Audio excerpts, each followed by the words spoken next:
Servimos a um Deus amoroso, onisciente e onipotente, que ama dar a seus filhos o que precisam. Ainda assim, somos instruídos por Jesus na oração do Pai Nosso a pedir ao Pai nossas provisões diárias. Mas, se Deus já sabe do que precisamos, qual é o propósito de orarmos? Na carta aos Hebreus 4, versículo 13, diz claramente que Deus é onisciente. Nada em toda a criação é escondido da vista de Deus. Tudo está descoberto e exposto aos olhos daquele a quem devemos prestar contas.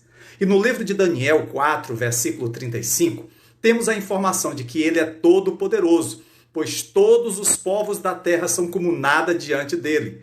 Ele age como lhe agrada com os exércitos dos céus e com os habitantes da terra. Ninguém é capaz de resistir à sua mão, nem de dizer-lhes: "O que fizeste?" No entanto, concluir dessas verdades que a oração é desnecessária é ignorar o ensino mais amplo da Escritura. A Bíblia realmente ensina que tudo o que precisamos para a vida é encontrado em Deus. E Ele conhece nossas necessidades antes mesmo de falarmos. Porém, a palavra de Deus não ensina que o Senhor concede essas bênçãos automaticamente, por uma questão de direito, como se fosse algo que nós tivéssemos o poder de decidir. Jesus orienta aos seus discípulos: primeiro, peçam e lhes será dado. Busquem e encontrarão. Batam e a porta lhes será aberta. Segundo, tenham fé em Deus. Tudo que vocês pedirem em oração, creiam que já o receberam, e assim lhes sucederá. Terceiro, e tudo que pedirem em oração, se crerem, vocês receberão. Quarto, vocês devem orar sempre e nunca desanimar. O apóstolo João inclui um detalhe essencial quando diz: esta é a confiança que temos ao nos aproximarmos de Deus. Se pedirmos alguma coisa de acordo com a sua vontade, Ele nos ouve. E se sabemos que Ele nos ouve em tudo o que pedimos, sabemos que temos o que dele pedimos. A importância clara dessas e de passagens semelhantes é que em muitos casos podemos aproveitar as promessas de Deus através da oração. João Calvino, reformador protestante, coloca grande ênfase na importância da oração ao dizer: é pelo benefício da oração que alcançamos as riquezas que estão reservadas para nós com o Pai Celestial. Na oração, a soberania de Deus e a responsabilidade humana misteriosamente convergem de uma forma que não podemos explicar totalmente, mas que é real. E embora alguma medida de bênção venha a todos os homens, pois Deus faz nascer o seu sol sobre maus e bons, e faz chover sobre justos e injustos, é somente por meio da oração que obtemos muitas das riquezas que Ele promete em sua palavra. Realizamos uma enquete no Stories do nosso Instagram e perguntamos: se Deus sabe tudo, por que deve orar? Foram muitas respostas e selecionamos as mais citadas e com as quais nós concordamos. Primeiro motivo: oramos para obedecer a Deus, pois é isso que a Escritura nos diz para fazer. Em seu Sermão da Montanha, Jesus foi claro: peçam e lhes será dado. Busquem e encontrarão. Batam e a porta lhes será aberta. Peçam, busquem e batam. Cada verbo é um imperativo, não uma sugestão. É o que Deus exige de nós, a fim de nos moldar e nos preparar para a eternidade, nos usando nessa terra enquanto aqui estivermos. A oração é a mão de Deus em nossas almas. O tempo em oração conecta o Espírito Santo com o nosso espírito, a fim de que nós possamos ouvir sua voz e seguir a vontade dele. Segundo motivo: oramos continuamente porque é isso que Jesus ensina ao contar a parábola do juiz iníquo, para mostrar aos seus discípulos que eles deviam orar sempre e nunca desanimar. Ele pergunta: Deus não fará justiça aos seus escolhidos que clamam a Ele dia e noite? Sua palavra ordena o mesmo de nós: orai sem cessar. George Miller, o grande ministro e homem de fé, orou pacientemente por 5 amigos pessoais que não conheciam o Senhor Jesus. Depois de 5 anos, um veio a Cristo. Em mais 10 anos de oração, mais 2 foram salvos. Depois de 25 anos, o 4º amigo veio a Cristo. Ele continuou orando pelo último amigo por 52 anos, até morrer. O 5º amigo conheceu Jesus alguns meses depois da morte de Miller. Continue orando. Terceiro motivo, oramos porque Deus sempre nos ouve. Pois a promessa de Jesus é: eu farei o que vocês pedirem em meu nome, para que o Pai seja glorificado no Filho. O que vocês pedirem em meu nome, eu farei. Deus tem uma política de portas abertas com o universo. Bilhões de pessoas oram em milhares de línguas, todas ao mesmo tempo. E Deus ouve cada uma. Isso inclui você. Lembre-se, o Senhor é capaz de fazer infinitamente mais do que tudo o que pedimos ou pensamos, de acordo com o seu poder que opera em nós. Quarto motivo, oramos porque a oração nos muda. Quando estamos na presença de Deus, seu Espírito nos transforma. A oração é a maneira como o carpinteiro molda a madeira, como o Senhor transforma nossas vidas.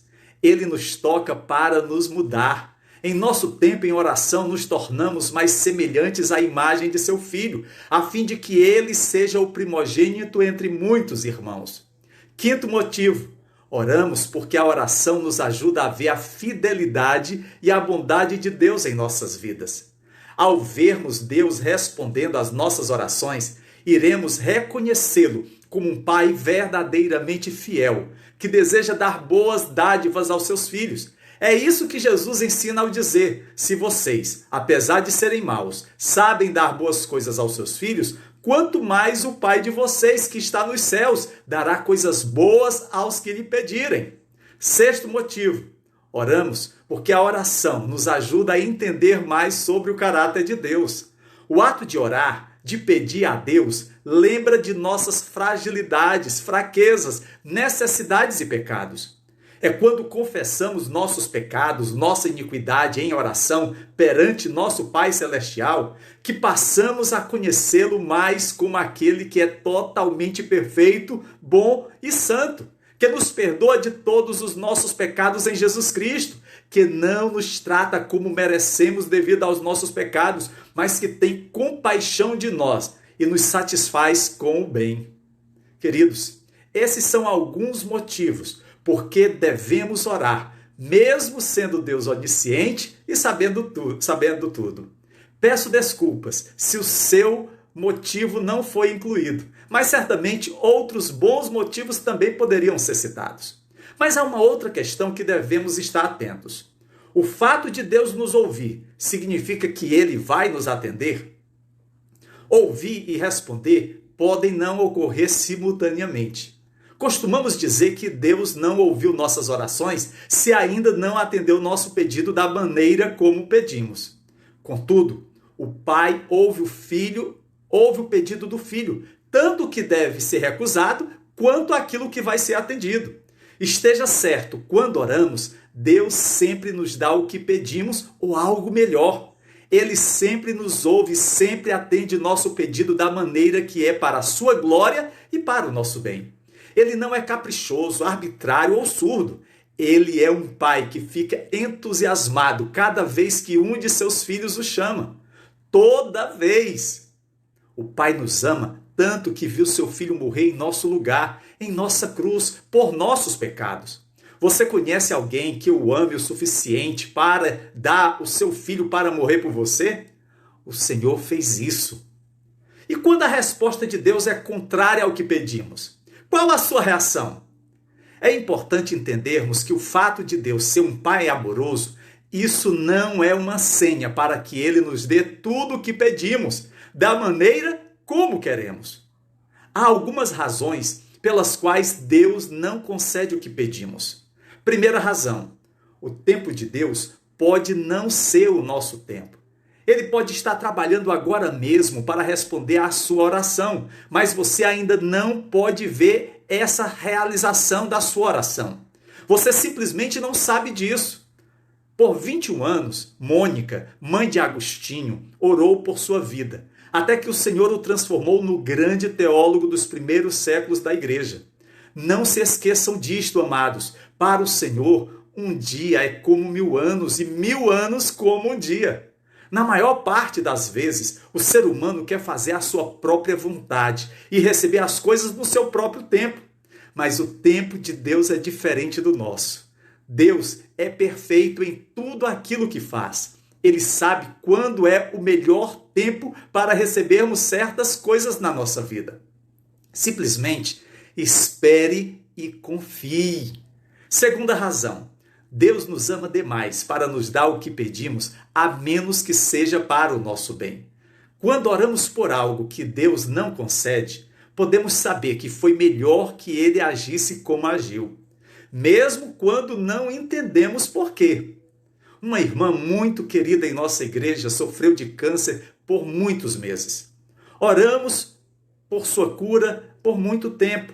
Quando ela morreu, ficamos profundamente perturbados. Sua cura teria trazido muita glória para Deus e grande bem para a sua família. Eu não entendi e ainda não entendo, mas sei que Deus tem os seus propósitos. Devo confiar em seu amor e compaixão o suficiente para aceitar isso pela fé. Sei que ela está com o Pai na glória, em um paraíso que não podemos nem imaginar.